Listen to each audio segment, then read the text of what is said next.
Hello, everyone, and welcome to the High Renaissance.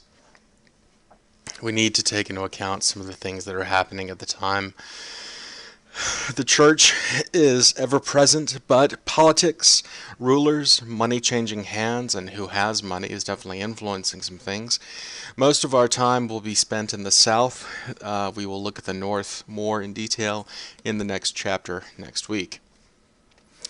Rome succeeded Florence as the artistic center, whereas Florence, a lot of great ideas were developing there with Donatello and the others. These are the main terms, not many, but definitely worth being aware of.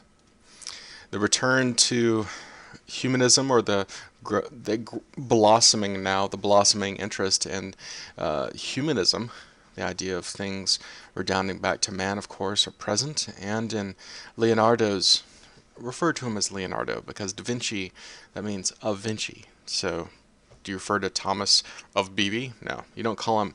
You don't call me of Beebe. You call me Mr. Fernandez. So, Leonardo. And in the Vitruvian Man, we can see how all things originate and center on the navel of the man.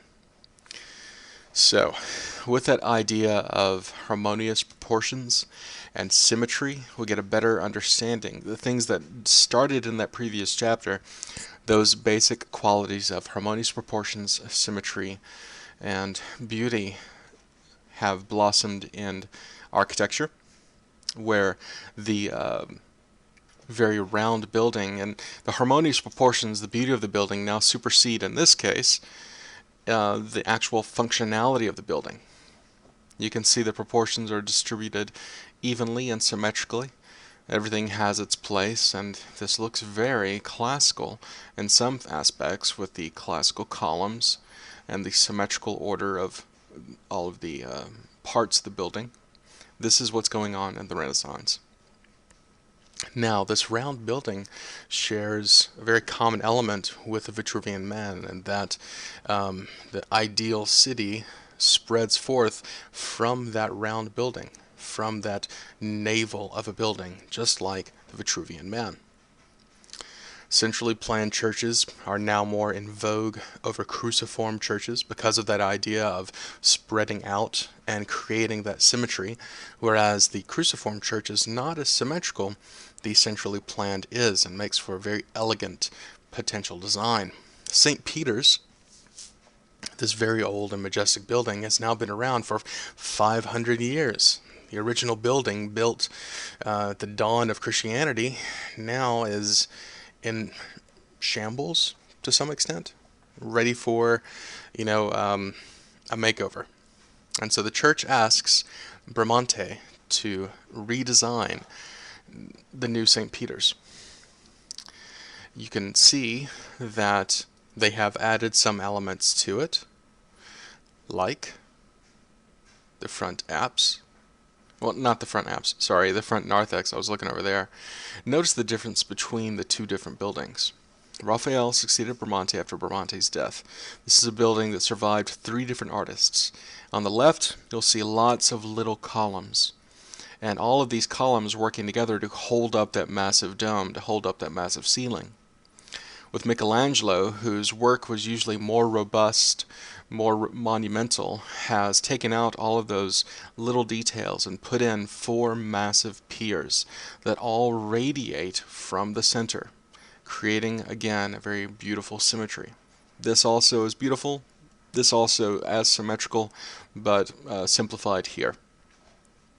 Harmonious proportions. Now, getting back to Leonardo, he is one of those three archetypes of people, one of those 3 archetypes or stereotypes of artists. The flaky genius.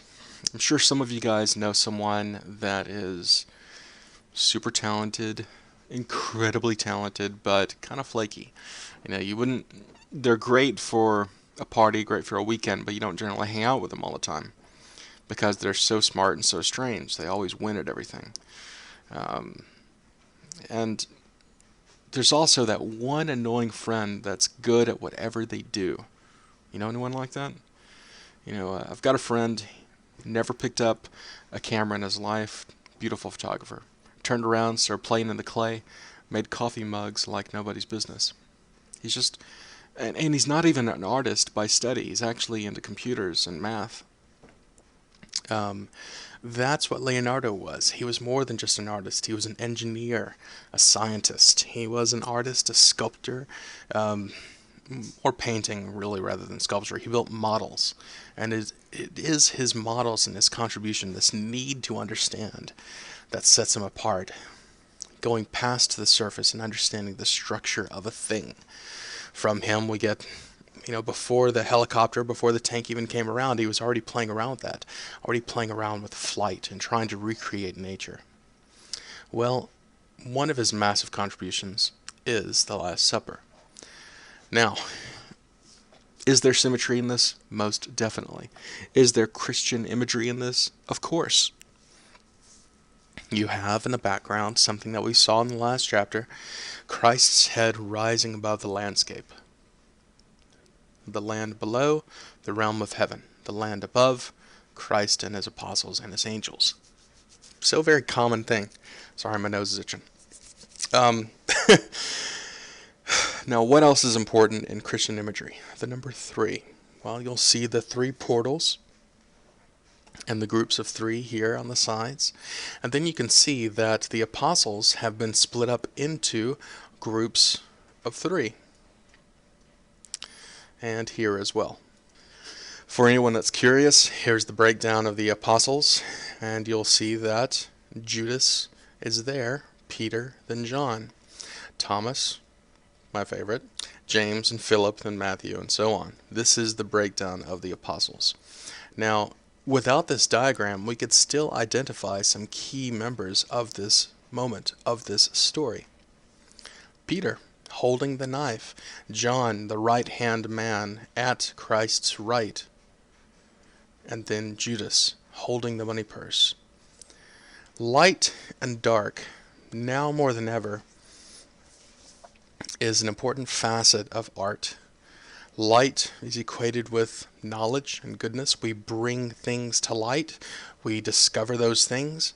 If you look at all of the apostles, you'll see that 11 of them are lit. Their faces are lit. Whereas Judas is more in shadow. So, that sets him apart. Rather than putting halos and taking his halo away, and rather than creating some other clever tool, he simply uses lighting and nonverbal communication to communicate the malefactor. We understand the money purse for Judas, the knife for Peter, who cuts off the ear of whom? Remember? Here we can see Thomas putting up like, dude, I need proof. And everyone else is like, OMG, what? That's not the only Christian image, the idea of 3 and the grouping of 3. We also have a strong triangle, as the body of Christ is laid before them as food, and Christ's body makes the triangle, with the apex being his face. Now, I don't know why my voice cracked. Now, there are all sorts of conspiracies, angels and demons, Bible code and whatever. We're not concerned with that. I'm not concerned with conspiracies or whatever else, or the Illuminati, so let's not even worry about that. Let's focus on the movement between them and what's going on. The real key to this, now remember, symmetry is important, and harmonious proportions. How do you create something symmetrical but still lively? How do you create something that's symmetrical and supposed to look like it's standing still but still have movement left and right? Well, Leonardo achieved that with hands and faces. Moving left to right, the looks on their faces as well as what they're saying with their hands keeps us going between the different apostles, keeps us looking at them and exploring, experiencing those moments as there's complete shock and then refusal of disbelief, like this can't be happening, and then a need for help. We see that in each of these groups of 3. That idea of shock, acceptance, and, well, those different stages of experiencing something like denial, anger, and acceptance. We see that here as well on the left, Christ's right. So that is the Last Supper. Is that Leonardo's only contribution? Of course not. Now, let's see if I can try and explain this without the use of my hands in front of you. The Madonna and Child was St. Anne. Now, as a man of knowledge, as a man preoccupied with understanding the sciences, of course, Leonardo was fascinated with nature. Not just the nature of the body, but the nature of the world around him. And let's find this painting. Where is it? Ah, there we go. He was fascinated with rocks and water. He saw strong connections between the human body and the earth itself. And so in this painting, Saint Anne has a very rock-like or monolithic quality, as Mary, this young woman, sits in her lap. You can see the interesting textures, whereas before other artists would simply focus on the body themselves, Leonardo focused on not just the bodies, not just the people, but the background and the context, taking great time and great attention to all the parts of the scene, all the elements. And here we see a masterful use of atmospheric perspective to push those rocks back into the distance, to create the foreground, the middle ground, and of course the background. How was this achieved? Very simple. Let's see, I was looking for an old image to talk about this technique. How did he do it? Well, the technique is called sfumato, which refers to smoke. And it is this gradation, this gradual, subtle change that allows shadows to interact, that allows great depth through hazy interaction, through hazy layers. How does he do this? How does it work? Well, imagine you have paint and you have water. Imagine you have a water-soluble paint. If you take 1 part paint and no water, the paint's going to be rather thick, opaque. Now, if you take 9 parts water and 1 part paint, that's going to be really thin paint. Well, that's what he did. Not necessarily in a ratio of 9 to 1, but the idea is there. By working in very thin layers, he's able to gradually build up the values and the differences between the different parts of the painting. Just like this. Of course, there's the flesh tone and there are the shadows, but now the color remains the same. Usually, when a person wants to shade something in a painting, they think, oh, I better add some black to that color. But that kills the color. Rather, by gradually building it up and by gradually working in those darker elements, you retain the shadow, it looks more realistic, and it looks beautiful. Okay, now this is not a matter of taste. This is really a matter of taste. Some people might not like it, some people do. But this is what Leonardo did, sfumato. By working in thin layers, he gradually built up and could better convey that illusion of volume, the roundness of her sleeves, the softness of the cloth, and the sheerness of the cloth. Of course, there are very opaque colors making those crisp shadows in her clothing, but then again, through gradually building up those shadows, this is a leap forward. This is mind. Leonardo's mind was a tomahawk missile and a bow and arrow world. That's how far advanced he was. And that's the talent, the genius that was Leonardo. Now, of course, if you're going to talk about Leonardo, you have to talk about the Mona Lisa. And there's the term sfumato. Why is Leonardo such an enigma? Why is he such a flake? Well, look at the book. Now, the Mona Lisa is the best example of his combined interest in man and nature, man and the world. You see in the foreground, of course, Mona Lisa, and there are plenty of theories that Mona Lisa means this, or Mona Lisa is all about that. The things we do know for sure is that the body, the bone and the stone is connected, and blood and water are connected. That's the connection he saw in the painting.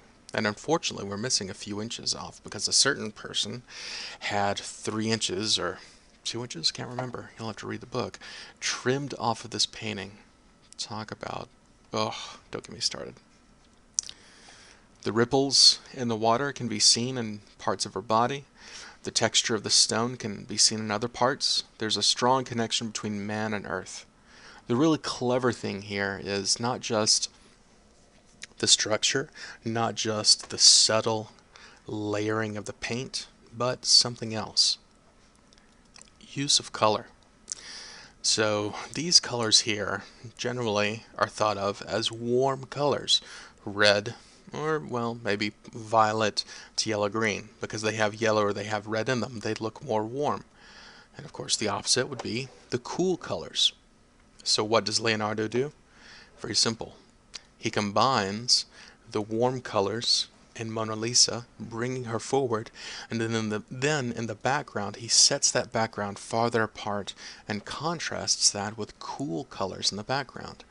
And then in the middle is a transition of sorts from warm to cool. Clever, clever work. So, whether or not this is a psychological self-portrait, a portrait of him as a woman, or whether it's simply a painting of a loved one, or a painting he did for money of someone else's loved one. What we can see, though, is the subtle, sheer, incredible detail and craftsmanship in this painting. This is a long, far stride, an incredible leap from the subtlety and sophistication of Byzantine painting. And think about the differences in the precursors to the Renaissance. Think about that subtle change with that Madonna altarpiece. How shading made one just completely different. This is the apex. Now, there is a second stereotype of artists. There is a second archetype or whatever, however you want to call it, and that is the moody, angry artist. And that can best be seen in Michelangelo. Michelangelo was this obsessed, burly man who was obsessed with sculpture and learning about the body. He wasn't an engineer, he wasn't a scientist, he was fascinated with the body and the beauty of it.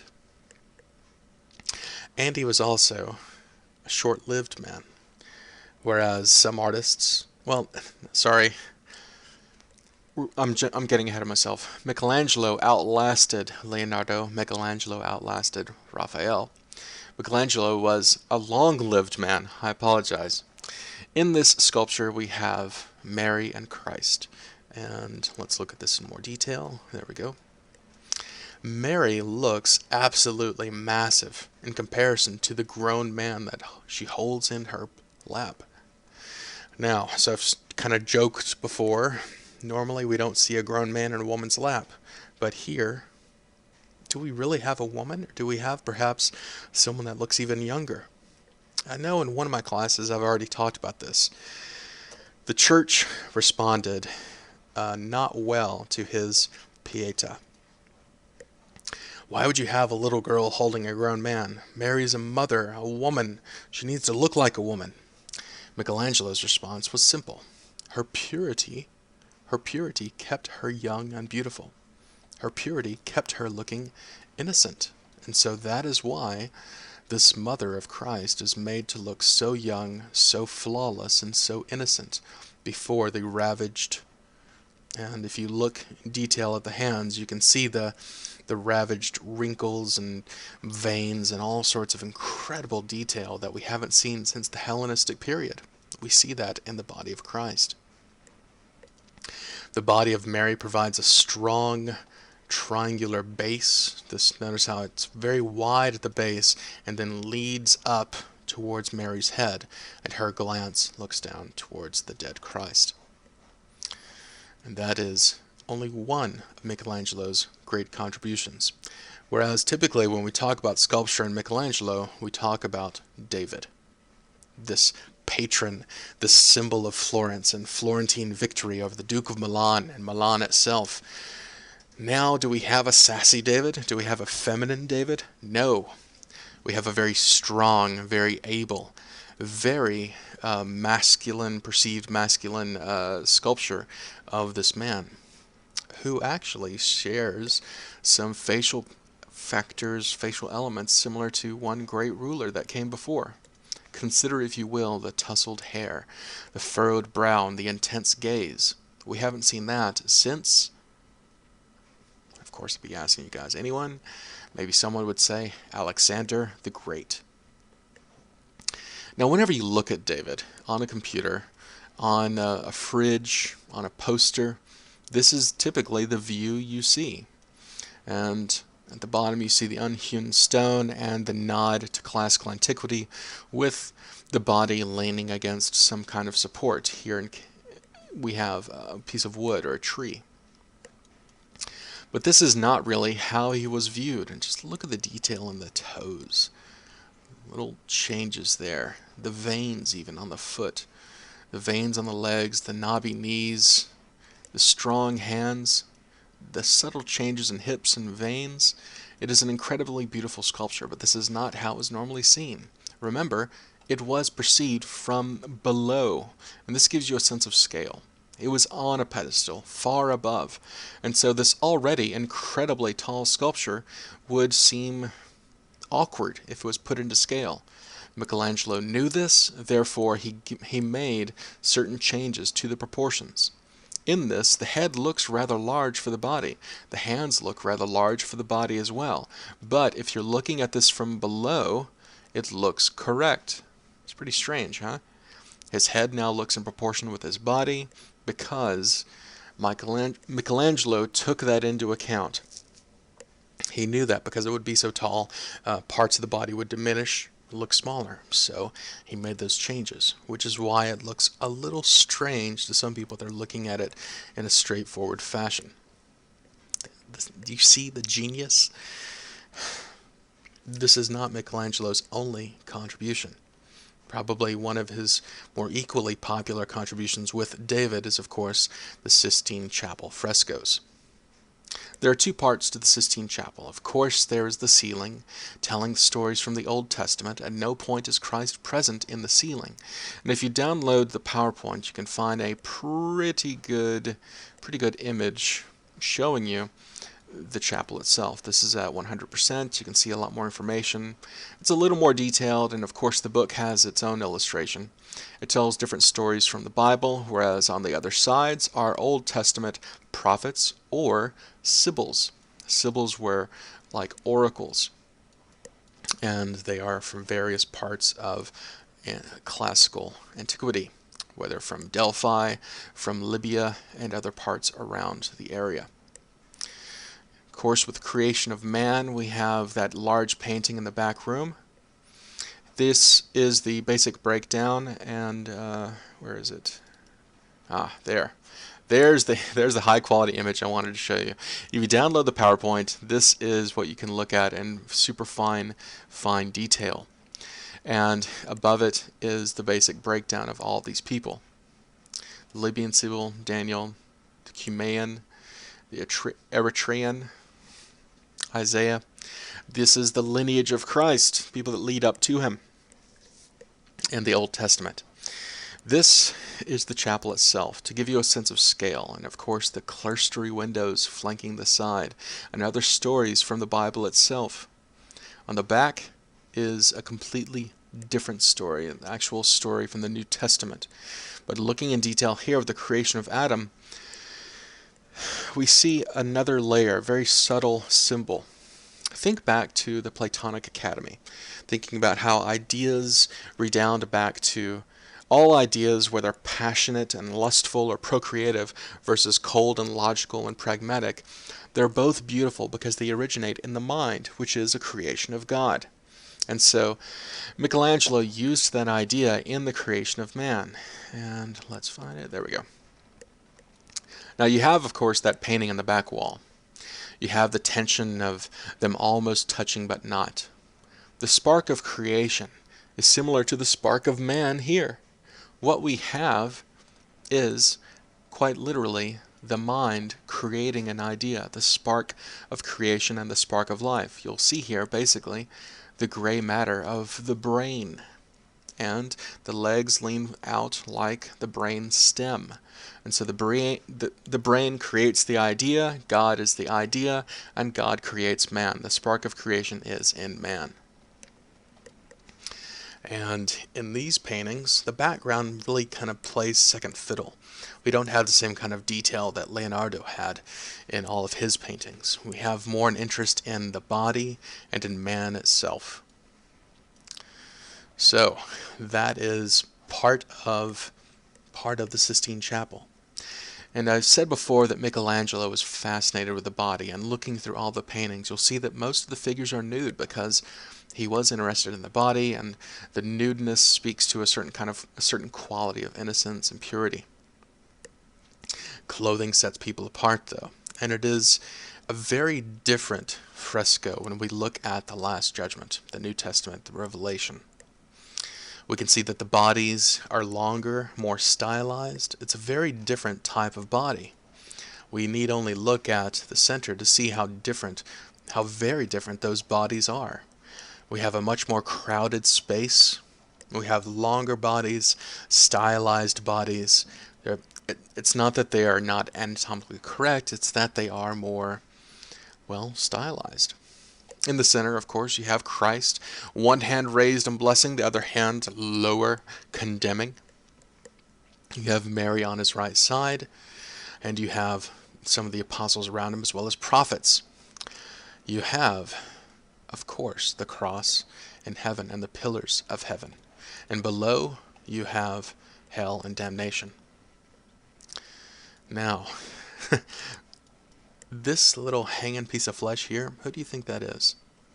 If you read the chapter, you would know that that is a self-portrait of Michelangelo.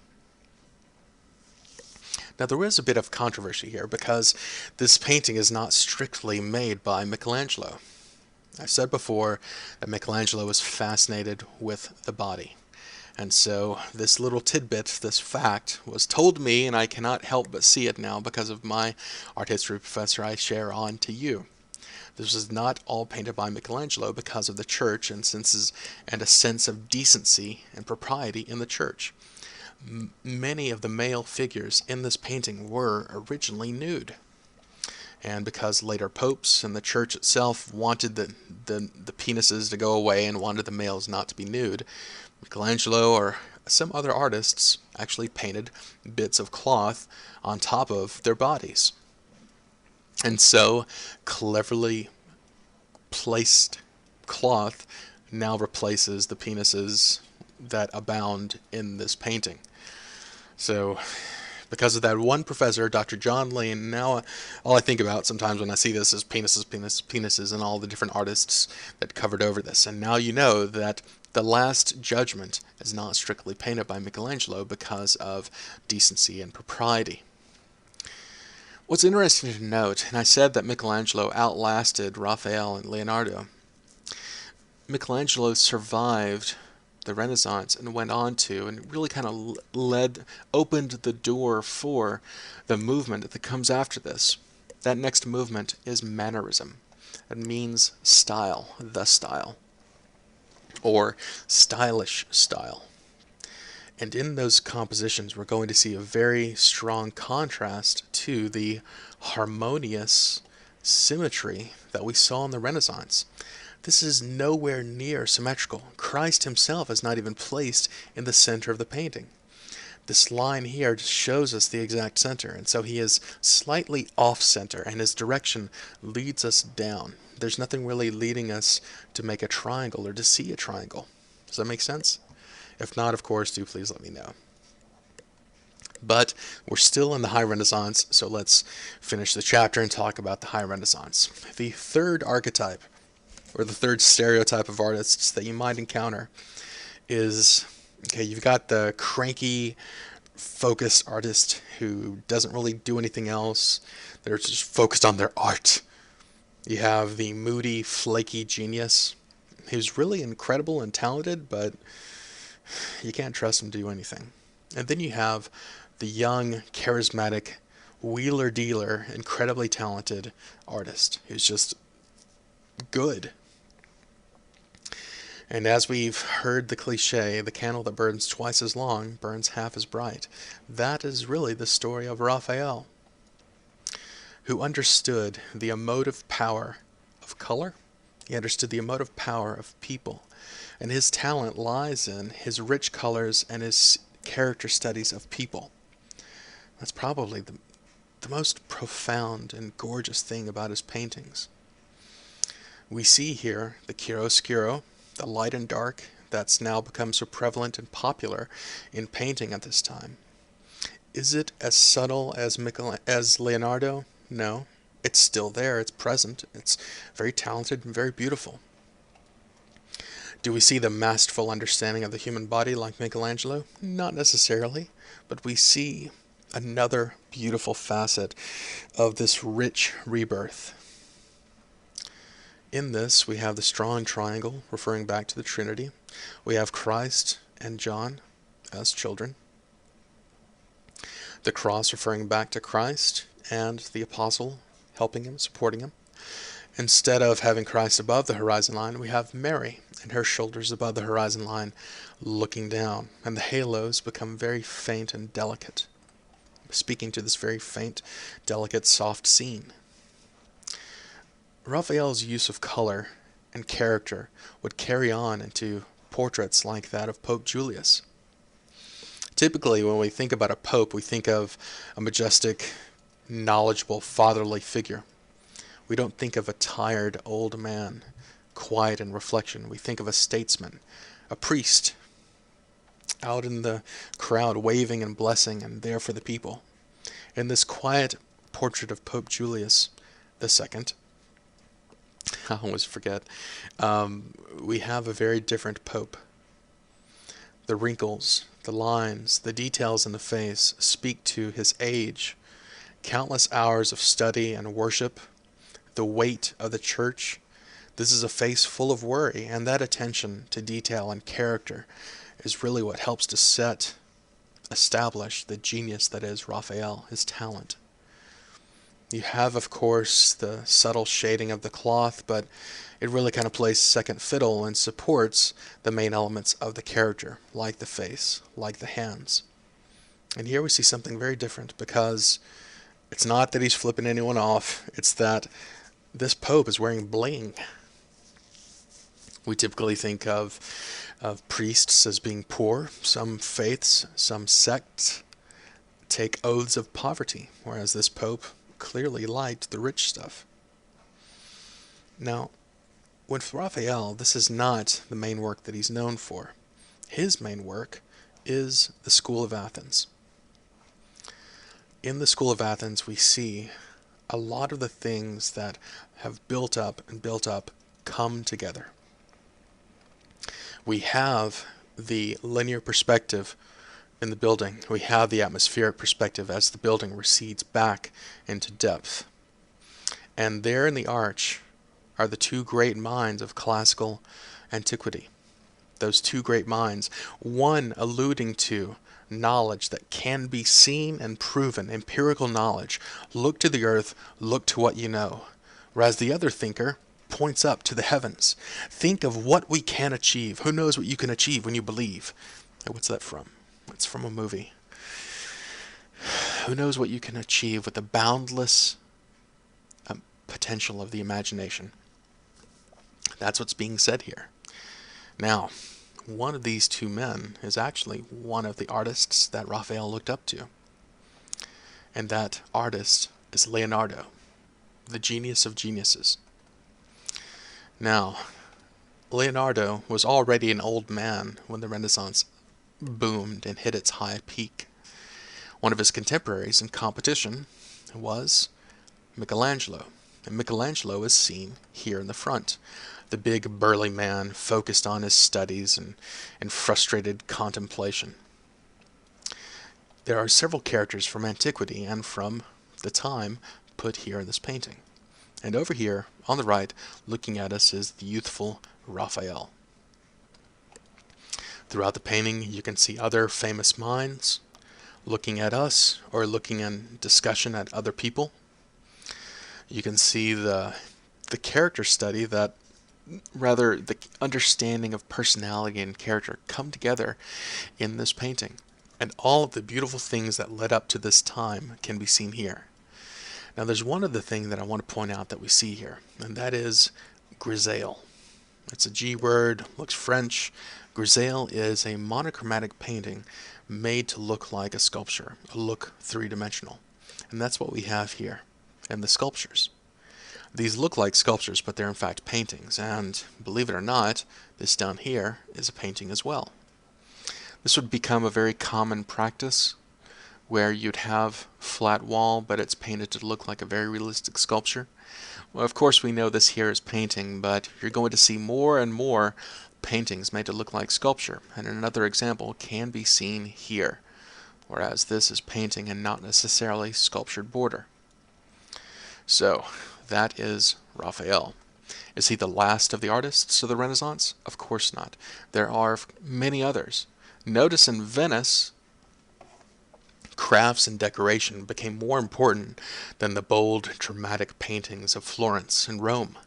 Here, the portrait of the man almost takes second fiddle or second place to the decoration of the arch, the rich tapestry, and all the jewelry and bling that this sultan has acquired. Also, we have a new type of painting, a new format of painting. We have from Rome the equestrian portrait, and we have the landscape, but now with Bellini we have the sacred conversation. And bringing that Renaissance element to Venice, which was so fixated upon crafts before, now the religious painting and some of the things that were influential in Florence and Rome have now made it to Venice. And the sacred conversation presents the Virgin Mary and Christ before them, high up and above, the pinnacle or the apex of the triangle, whereas below you have different personalities conversing or bearing witness to that moment. Let's make this bigger, and we can see better just what's going on. Now in the PowerPoint you can of course see the diagram of the triangle, and here we can see the actual conversation as the two saints seem to converse left to right and right to left. And below is a second smaller triangle of minstrels. You can see the chiaroscuro, the shading of the figure has improved. You can see the bold colors of the time and the monochromatic painting made to look like real sculpture. The sacred conversation would be instrumental in bringing that Renaissance style to Venice. Now, it is with Giorgione and an artist that came right after him that we get very different types of paintings, and we're now leading into the Mannerist period. What is this painting about? Is it a soldier that just happens upon a woman in the forest feeding her baby? Is it about a husband and wife fleeing the temptations of the city? Or is it about a man that happens through a forest and sees a naked lady and goes, dude, wow, it's a naked woman? And when we look at this painting, we are really left to wonder just what is happening. It's a mysterious painting, and it's not necessarily made for the church. People with money are now getting paintings made, and they want very specific things. Now in the background we see, of course, a storm. Does that mean there's violence in the city, or is this storm a reference to the violent passions that are erupting and coming from the man in response to seeing the woman? The woman does not seem to acknowledge the man. The baby, of course, does not acknowledge the man. The woman looks at us, breaking that fourth wall, whereas the man is fixated upon the woman. And in the background, of course, is the city and the crack of the storm or the dawning light, however you want to perceive that. That could be lightning. That could be the shining edge of a cloud. The Tempest is full of mystery, and the mystery only continues when we move on to a painting like, and where is it? Sleeping Venus. The Sleeping Venus has a strong connection to the Earth. We see this wide landscape view, and parts of her body kind of mimic what's happening in the landscape. So, the big question I would ask you is this innocent or is this erotic? And naturally, because she's asleep, she's not necessarily engaging us. She's not looking at us and challenging us. But she does have her hand precariously placed above her genitals, above her vagina. Is she touching herself, or is she simply sleeping and her hand rests there? People's hands rest in lots of different places and in many different fashions. Some keep a fist when they sleep, some have open hands. There's a strange fence. It seems to straddle a fence between eroticism and innocence. But Venus is the gold standard for beauty now, or the images of ideas of beauty. And it would only continue, the idea of depicting Venus, and beauty. Now, from that painting, we move on to this very strange painting that is full of even more mystery. And we're not quite sure which painter painted this, whether it was, in fact, Giorgione or whether it's, in fact, Titian. The painting almost seems like a cut and paste image, whereas you have the nude woman gathering the water from the basin here, and then you have them painted in a different element with different lighting entirely. Notice the light comes from the top left here, and from the top above here. It's not quite consistent in some places. Then, of course, you have the strange scene of the shepherd with his flock. The men are clothed. The women are naked. What is it about? What does it mean? This doesn't necessarily look like something you'd see in a church. So, more mystery. And that is because more people with money are having pieces made. Once again, we have bold, dynamic, dramatic color. And we have a development from what we've seen so far in so much of the Renaissance. So much in the Renaissance before was about symmetry. Strong, bold, harmonious beauty, harmonious proportions, and symmetry. That symmetry here is lost as things lean towards the right, but it does in fact make that triangle, which references back, of course, the strong Christian image of the Trinity. We have the faithful that commissioned the moment here in the bottom right. One of the children looks at us, whereas Mary and Peter and Christ are at the top, or lean towards the top. The image of the family, the image of that references back to the family, and we have the strong classical pillars and the slight pagan element with the putti above, or the puto and puto, the putti. Putti meaning plural, holding the cross. So we have religious as well as classical or slightly pagan elements in this painting. And Titian is known for his dramatic colors, his bold colors, and dynamic compositions full of movement and energy. Leaning up to the right, looking down, and coming back across. Peter with his keys, Mary in her blue and red, and Christ as the innocent child. The attention to shading, the attention to anatomy is, of course, still strong. You don't see the subtle layering that you had with Leonardo. You don't have the masterful understanding of anatomy with Michelangelo, but you do have a development from Raphael and Raphael's use of colors. Titian is a magnificent painter of colors. And in the next painting, we have Venus of Urbino. So is this Venus in a very similar position, hand on crotch, but now arm down and clearly awake? Is this innocent or is this erotic? Most everyone says this is erotic, but some people do think it's innocent. I mean, she's naked right now, but her attendants are getting her clothing in the back. But the secret, or the real apex, not apex, sorry, the linchpin of this is the gaze. The naked woman sleeping here, for the most part, appears innocent. She's just lying there. Yes, she's naked. Yes, her hand is on her crotch, but, maybe she just sleeps that way. It's comfortable. But this very titillating portrait of Venus does have an erotic overtone because of the fact that, yes, she is naked, but she's looking at you. And there's something about the power of the gaze and breaking the fourth wall that unnerves some people.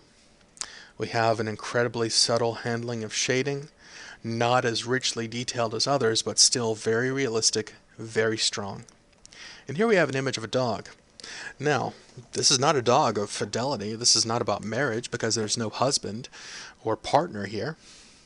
We have the flowers the plants speaking to fertility and growth. But a dog is not a symbol of fertility. A dog here is a symbol of lust and passion. Why is that? Well, anyone with a male dog, knows that a male dog will try and jump on anything. That's just it. A dog is a symbol of fidelity as well as a symbol of unbridled lust, passion. We see other allusions to fertility and lust throughout the painting, but the most powerful is the fact that 1, she is naked, 2, she has her hand on her crotch, and 3, above all, she's looking right at you in a very kind of come hither look, or perhaps she's judging you because you've walked in on her in this moment of undress. Is she judging you? Is she tempting you? Or is she simply saying, "Oh, hi"? That's for you to decide. Maybe she's saying something else entirely. Now we're almost done. We have one painting left, and that is The Rape of Europa. The Rape of Europa is really the lead-in to the next movement. But, like in the previous chapter and the previous presentation, despite all of these advancements in technique, technology, or understanding, philosophy, we have again a return to pagan imagery and pagan subject matter. And The Rape of Europa is a tale from Greek mythology, whereas Europa, for her beauty, was taken away by Zeus. I said before, almost over 3/4 of all Greek mythology is about Zeus sleeping with someone or getting someone pregnant. Here again is that tale of Europa being taken away. But we see the rich detail of the cloth. We see the asymmetrical organization of all of the things here, the strong movement throughout the painting, and the very soft, looser handling of paint. It's not as tight and richly detailed as, say, Titian. It's not as bold or as sensual as Raphael. It's not as exacting as Leonardo, and it doesn't have the same subtlety as Leonardo. Does that mean it's a bad painting? Of course not. It tells a story, it's full of energy, and it's full of what we've learned, what man has learned about shading and chiaroscuro. There's a tight handling of the paint and a looser handling of the paint, and atmospheric perspective is present in the painting. So, this kind of dynamism and movement will lead us into the Mannerist period, the stylish style. The looser handling is but a glimpse. What I want you to be aware of are the main elements here I've presented. If you have questions, of course, do please let me know. If you can stand it, by all means, take a second look at the video. I hope this helped. I hope it made sense. And thanks for your time if you made it all the way to the end. I'll see you in class, and thanks a lot. Good luck on those museum papers.